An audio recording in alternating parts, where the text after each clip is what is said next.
Salut mes Madrilènes, salut mes Merengues, salut mes Galactiques, j'espère que vous allez tous très bien. Victoire du Real Madrid face à Girona sur le score de 2-0 avec un bijou de la part de Modric juste avant la pause sur un corner mal repoussé par la défense où le milieu va la récupérer en dehors de la surface avec un contrôle poitrine déjà de grande classe, suivi d'une reprise mais une frappe magnifique qui retombe dans la lucarne et qui prouve que même à 300 ans, il a encore de la force le papy. Et d'ailleurs, quel match du croate encore aujourd'hui. Et en fin de rencontre, c'est Vinicius qui va venir entériner cette victoire. Et franchement, heureusement que c'est lui qui marque parce qu'il le voulait vraiment son but dans cette confrontation, on l'a vu. Il a fait un très gros match, mais il a fait beaucoup de mauvais choix devant la cage. On a vu que le fait de ne plus avoir marqué depuis un moment, ça commence à lui peser. Je vous rappelle que son dernier but en championnat datait du 9 novembre. Et c'était le triplé face à Osasuna. Et là, sur l'action du but, ça part d'un contre du Real comme il y en a eu tout le long du match, où le Brésilien va lancer Mbappé dans la profondeur avant de lui aussi s'offrir en solution en sprintant vers la surface. Et Mbappé qui le voit partir va le lancer à son tour. Et Vinicius n'a plus qu'à la toucher du bout du pied, du pointu, pour la mettre hors de portée du gardien de Girona pour le 2-0.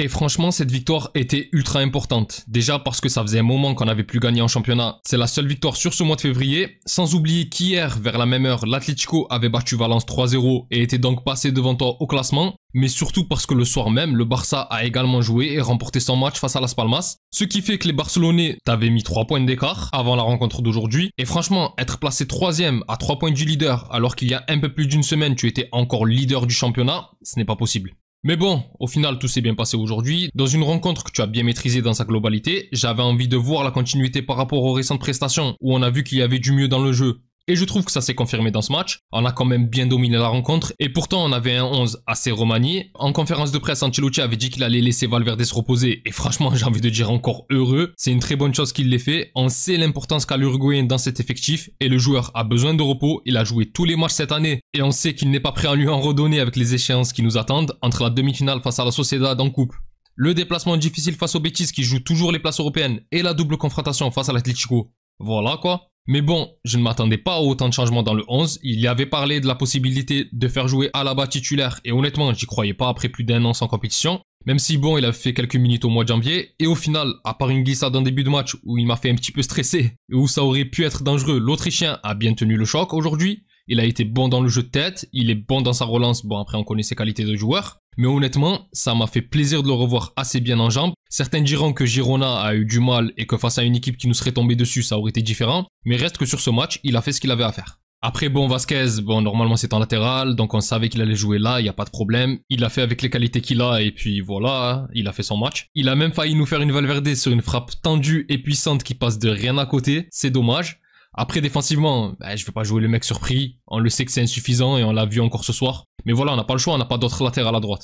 Et au milieu, par contre, alors que je m'attendais à soit voir Brahim, soit voir Modric pour pallier la suspension de Bellingham, au final, on a eu les deux. En laissant également au repos Ceballos, et franchement, très bien joué de la part d'Ancelotti. L'Espagnol est excellent cette année, je pense qu'il veut jouer, mais pareil que pour Valverde, s'il y a possibilité de lui donner du temps de repos, tant mieux, d'autant plus que Modric qui a joué aujourd'hui à sa place, il a marché sur cette rencontre, technique, envie, etc. Il a tout fait, je crois, jusqu'à marquer un but légendaire digne de la légende qu'il est. C'est juste dommage que ça soit en championnat, un dimanche fin d'après-midi, plutôt qu'en Ligue des Champions face à Liverpool, sinon on en aurait parlé jusqu'en fin de saison. Et enfin, le remplaçant de Bellingham ce soir, Brahim, qui pour moi a fait deux mi-temps bien différentes. On l'a beaucoup vu en première période, où dès l'entame de match avec les trois autres de devant, c'était un régal. On a vu que le Real était à chaque fois très dangereux en phase offensif, avec des mouvements entre les quatre de devant qui donnaient beaucoup de possibilités d'attaque. Il y avait personne qui était réellement à son poste, ça permettait pas mal. Et Brahim à ce moment-là, comme les autres d'ailleurs, il a donné mal à la tête à la défense catalane.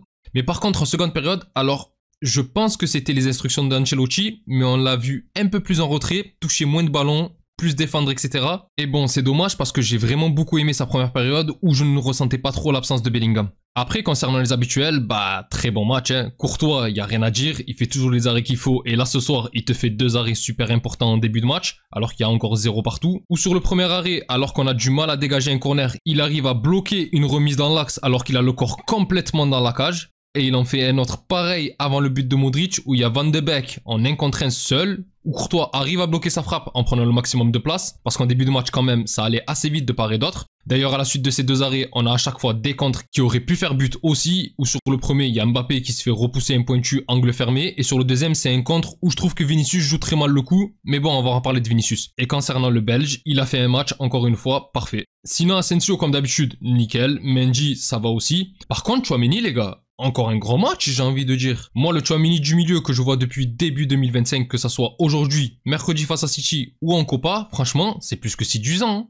Il a de la hargne, il propose même sur des phases avec ballon. Quand ça cherchait des solutions face au bloc bas de Girona, je le voyais devant Modric, il s'est pas du tout caché ce soir. Et comme j'avais dit après le match face à City, pour moi le milieu, Tchouaméni, Ceballos, Bellingham, avec Valverde en latéral droit bien entendu, c'est le milieu qui doit être aligné dans les gros matchs. Après, concernant l'attaque, par contre, là il y a des choses à dire. On va commencer simple, on va commencer par Rodrigo, encore très bon ce soir, même si un peu moins réussi que d'habitude. Mais bon, si tu me dis que ça c'est un match où le Brésilien est moins bien, moi je prends avec le sourire parce qu'il a encore été incroyable. Très bon dans le jeu, ça on le sait. Quand il doit participer balle au pied, il fait très rarement les mauvais choix. D'ailleurs, il y a 2-3 combinaisons assez intéressantes avec Mbappé ce soir. Même si je trouve que c'est avec Bellingham qu'il arrive le mieux à se trouver. Vrai reconnaissent vrai comme on dit. Après ce soir, je l'ai trouvé un peu moins réussite, mais c'est des détails. Une petite glissade par-ci, une petite passe ratée par-là, mais ça reste très rare. Et bon, malheureusement, il a aussi cette occasion en toute fin de match où après une magnifique remontée de balle de Camavinga, il va tirer au-dessus. Bon, ça arrive, mais il a une telle qualité dans ses enroulés que c'est assez rare. Ensuite, Mbappé.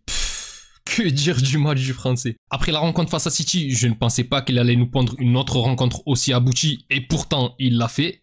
Excellent ce soir. Parmi les trois de devant, je pense que c'est celui qui fait le meilleur match, même si ça se joue sur des détails, parce que le seul truc qu'on peut lui reprocher, c'est de ne pas avoir marqué. Mais quel match de Mbappé, ça y est, je vais me répéter, mais il est devenu injouable. Il perd plus un seul ballon. Quand il décroche et qu'il redescend, il fait toujours le bon choix, que ça soit la remise, ou le fait de lancer un partenaire, ou alors juste le fait de faire un contrôle orienté quand il en a la possibilité. Le contrôle qu'il fait en fin de match, alors je sais plus qui fait la transversale, mais le contrôle avec le ballon collé au pied dans la course, alors qu'à un moment, il lâche le ballon des yeux et où il arrive à enchaîner la frappe, qu'est-ce que vous voulez rajouter à ça?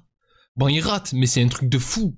Et pareil sur la remontée de balle d'Hendrick juste après, où il arrive à se l'emmener dans la course. En vrai, comme j'ai dit, à part le but, il a tout fait de bon ce soir. Il est même passeur pour Vinicius pour le but du Brésilien. Non, franchement, du très très lourd Mbappé en ce moment. Et ça n'augure que du bon pour cette fin de saison. Alors bon, Rodrigo c'est fait, Mbappé c'est fait, reste Vinicius. Alors avant de commencer, le Brésilien a été monstrueux ce soir. Sur son côté, il a fait des misères encore aujourd'hui, il s'est beaucoup créé d'occasions, énormément même, et c'est justement de ça qu'on va parler. Pourquoi en introduction j'ai dit heureusement qu'il a marqué sur ce match? Bon déjà, c'est une juste récompense pour sa rencontre, hein. Je me répète, il a fait danser les Catalans aujourd'hui, mais le problème c'est que ça fait plusieurs matchs qu'on voit ce Vinicius. C'est-à-dire un Vinicius très bon dans le jeu, mais qui est obsédé par l'idée de marquer. Alors ça reste mieux que Vinicius qui fait du MMA contre tout le monde, hein.